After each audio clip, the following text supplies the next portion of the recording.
Bismillahirrahmanirrahim. Assalamualaikum warahmatullahi wabarakatuh. Untuk materi kita kali ini, kita akan bahas tentang proses penemuan dan praktik penemuan hukum. Jadi nanti di sini akan saya jelaskan tentang alur proses penemuan hukum. Adapun capaian kompetensi dalam pelajari materi ini agar mahasiswa memahami, mengetahui alur dari penemuan hukum ketika dihadapkan pada suatu peristiwa yang perlu dilakukan yang namanya penemuan hukum. Jadi prosedur dan praktek penemuan hukum di sini kita coba bahas tentang alur penemuan hukum. Ini materi terakhir dari mata kuliah penemuan hukum. Proses penemuan hukum di sini ada beberapa tahapan hukum acara dalam penemuan hukum. Untuk melakukan penemuan hukum, ini ada dalam tahapan hukum acara, tahapan pendahuluan, tahapan penentuan, dan tahapan pelaksanaan. Ini peta konsepnya. Nanti akan saya coba jelaskan satu-satu. Pendahuluan terdiri dari pendaftaran perkara, penetapan majelis hakim. Nah, ini biasanya ketika perkara didaftarkan, kemudian ketua pengadilan menetapkan majelis hakim, terus penetapan hari sidang.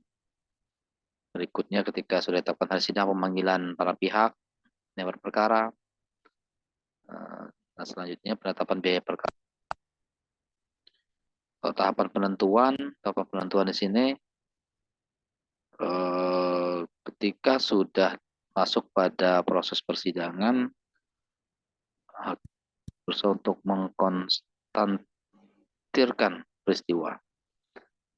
Sebelumnya sudah pernah saya sampaikan untuk mengkonstantirkan peristiwa ini, apakah peristiwa ini masuk dalam kategori peristiwa hukum atau bukan.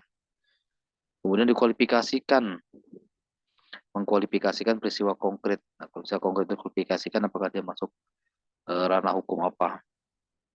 Terus saya ralat mengkualifikasi tadi juga ranah hukum apa misalnya, atau pasal berapa gitu untuk kualifikasi dari perbuatannya. Oh, ternyata ranah hukum pidana. Nah, ini masuk dalam kualifikasi perbuatan pidana pasal berapa. Berikutnya mengkonstitusikan hukumnya. Jadi untuk ketetapan sanksinya, pelanggaran pasal sekian apa, dan itu pada tahapan penentuan mengkonstitusikan hukumnya. Berikutnya tahapan pelaksanaan. Nah, sini tahapan pelaksanaannya dilaksanakan secara sukarela atau dilaksanakan dengan paksa. Ini putusan yang berkekuatan hukum tetap, putusan tidak dijalankan secara sukarela, bentuk-bentuknya, terus eksekusi atau perintah ketua pengadilan. Nah, ini apa peta konsep dari alur proses penemuan hukum.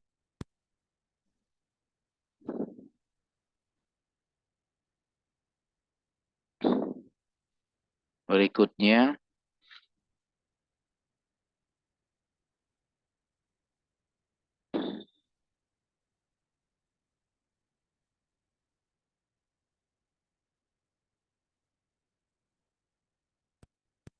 tahapan hukum acara penemuan hukum. Jadi hukum acara atau hukum formil, nah ini klasifikasi hukum dilihat dari cara mempertahankannya. Ada hukum formil dan ada hukum material. Ketika terjadi pelanggaran material, maka menggunakan hukum formil dalam usaha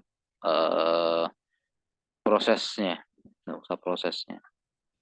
Hukum acara atau hukum formil adalah hukum yang berfungsi untuk akan mempertahankan dan menjamin ditaatinya ketentuan hukum material dalam praktek melalui perantara peradilan. Nah, ini.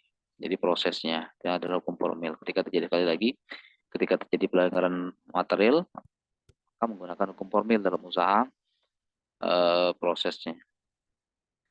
Hukum acara pada intinya ini terkait dengan mekanisme atau prosedural beracara, tata cara beracara, tahapan persidangannya, dan seterusnya. Pada dasarnya, Hukum acara, baik perdata maupun pidana, dapat dibagikan dalam 3 tahapan pada umumnya. Pendahuluan, tahapan penentuan, dan tahapan pelaksanaan. 3 tahapan dalam hukum acara. Pidana dan perdata itu bersama. Sekarang coba kita lihat tahapan pendahuluan. Apa ini tahapan pendahuluan? Tahapan pendahuluan adalah tahapan sebelum acara pemeriksaan di persidangan. Yang tahapan ini untuk mempersiapkan segala sesuatu pemeriksaan perkara pengadilan. Ini tahapan pendahuluan, tahapan sebelum pra persidangan. Cakupan tahapan pendahuluan ini terdiri dari ada pendaftaran perkara, terus penetapan majelis hakim, nah ini oleh ketua pengadilan, terus juga penetapan hasil sidang, penetapan hari sidang, tetapkan hari sidangnya kapan, pada para pihak yang berperkara atau bersengketa kalau dalam hukum perdata, terus penetapan biaya perkaranya.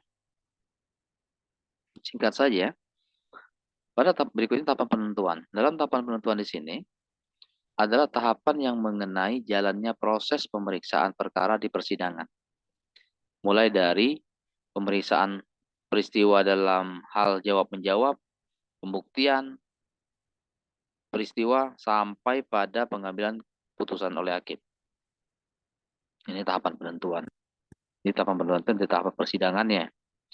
Dalam proses pembuktiannya, dalam proses jawab-menjawab, ini pemeriksaan saksi, sampai pengambilan keputusan. Vonis kalau dalam hukum pidana, pembacaan putusan. Hal-hal yang mencakup dalam tahapan penentuan di sini. Di sini hakim biasanya akan melakukan yang namanya mengkonstatasi peristiwa. Jadi peristiwa dikonstatasikan. Berikutnya setelah peristiwa dikonstatasikan, kemudian dikualifikasikan. Peristiwa tersebut masuk dalam lingkup hukum apa. Berikutnya mengkonstitusikan, mengkonstituir hukumnya. Ya kalau misalnya tadi kalau melanggar pasal sekian, ya ancamannya sekian, ancamannya sekian. Ini mengkonstatasikan hukumnya. Coba kita lihat, nah di sini mengkonsentrasi peristiwa berarti menetapkan atau merumuskan peristiwa konkret dengan jalan membuktikan peristiwanya. Berikutnya mengkualifikasi peristiwa konkret. Ini menetapkan peristiwa yang telah dikonstatir tadi. Jadi ketika peristiwa dikonstatir, ini menetapkan peristiwa hukumnya. Dikualifikasi, kira-kira ini peristiwa hukum apa. Terus setelah mengkualifikasi peristiwa konkret, kemudian mengkonstitusikan.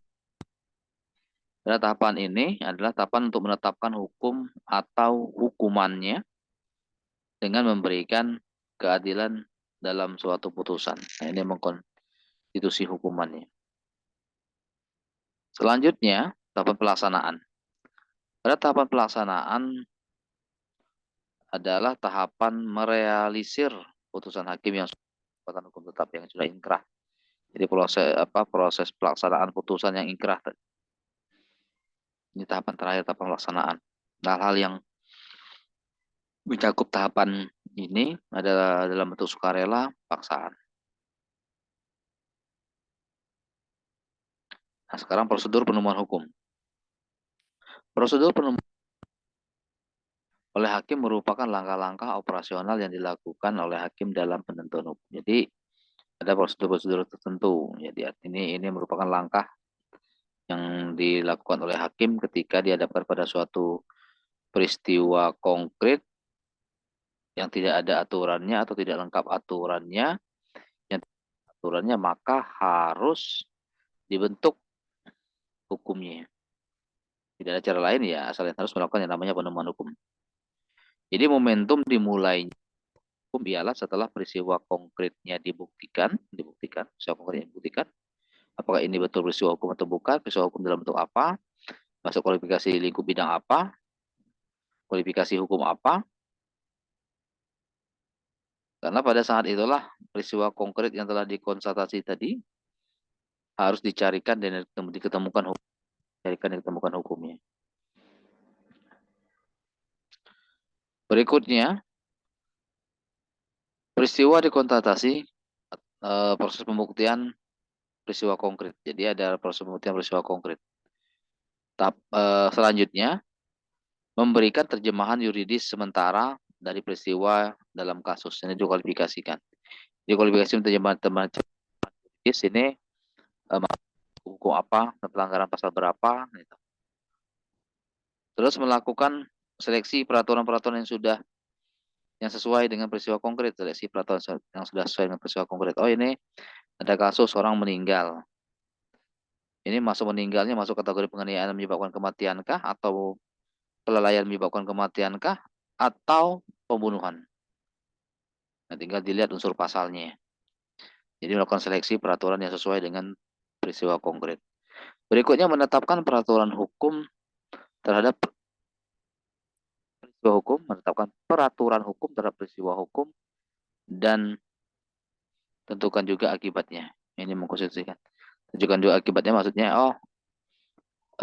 ketika aturan hukum ini ditetapkan pada peristiwa ini, maka ancamannya sekian, maka hukumannya sekian.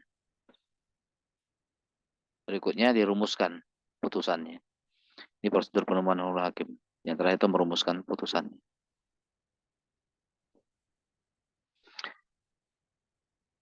Penjelasan komprehensif prosedur penemuan hukum. Jadi dalam melakukan penemuan hukum, hakim melakukan penemuan hukum itu melakukan identifikasi terhadap peristiwa konkret dengan mekanisme tanya-tanya jawab antara kedua belah pihak.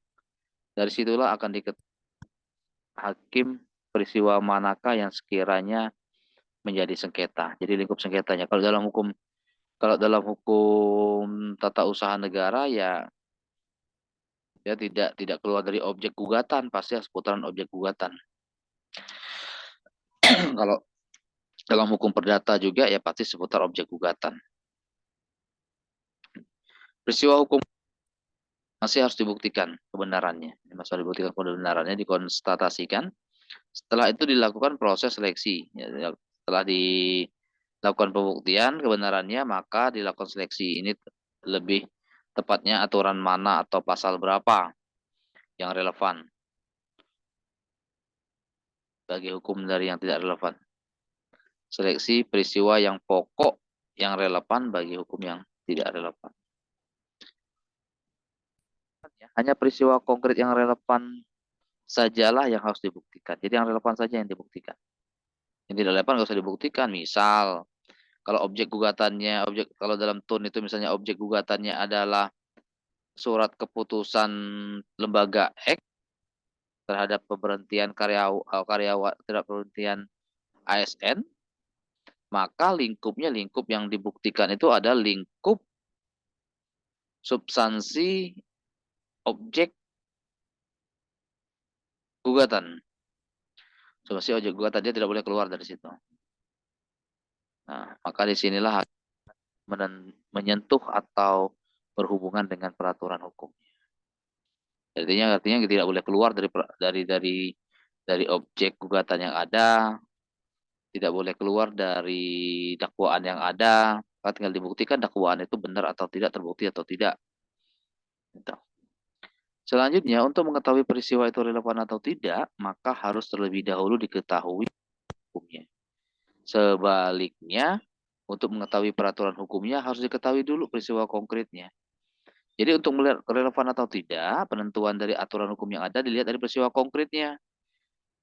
Dan peristiwa konkret itu relevan atau tidak, maka juga dilihat dari peraturan hukumnya.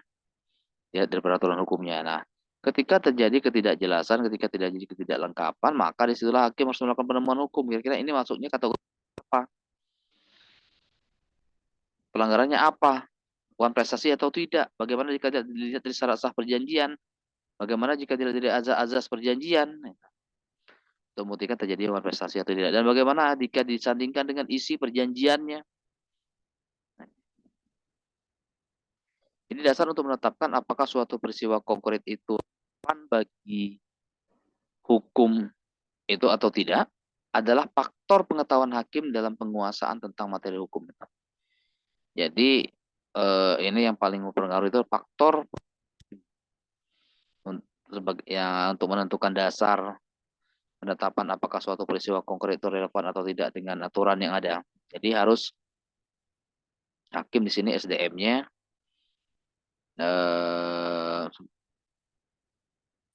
di atas rata-rata, harus menguasai materi hukum apa yang digugat, apa yang didakwah. Peristiwa konkret yang telah terbukti harus diterjemahkan dalam bahasa hukum, yaitu dicarikan kualifikasinya, dicarikan peristiwa hukumnya dengan cara dan menemukan peraturan hukumnya.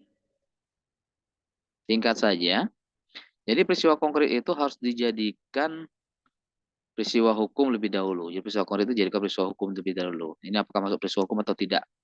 Awal-awal pertemuan sudah saya sampaikan untuk melihat itu peristiwa hukum atau tidak. Jadi pelanggaran hak di lain sisi dan tidak kewajiban di sisi lain. Jadi peristiwa hukumnya dibuktikan dulu. Peristiwa hukum lebih dahulu sebelum peristiwa hukumnya dapat diterapkan. Jadi peristiwa konkret tadi harus dibuktikan dulu apakah itu peristiwa hukum atau bukan.